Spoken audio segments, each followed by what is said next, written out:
You ask Tiger to solve. This deals with linear equations with one unknown. The final result is k=3. Let's solve it step by step. Simplify the expression.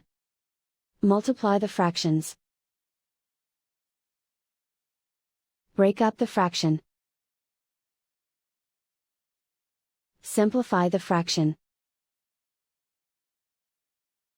Find the greatest common factor of the numerator and denominator.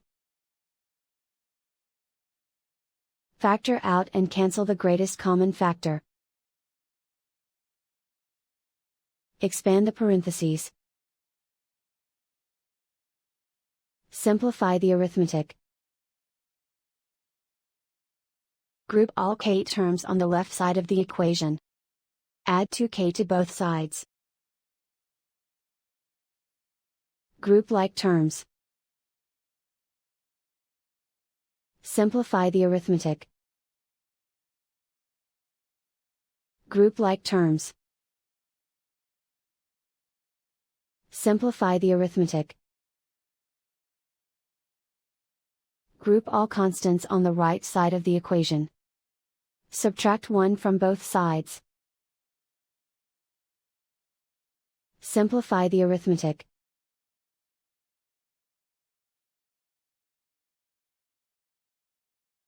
Isolate the k. Divide both sides by 5. Simplify the fraction. Find the greatest common factor of the numerator and denominator. Factor out and cancel the greatest common factor. And so the final result is k=3.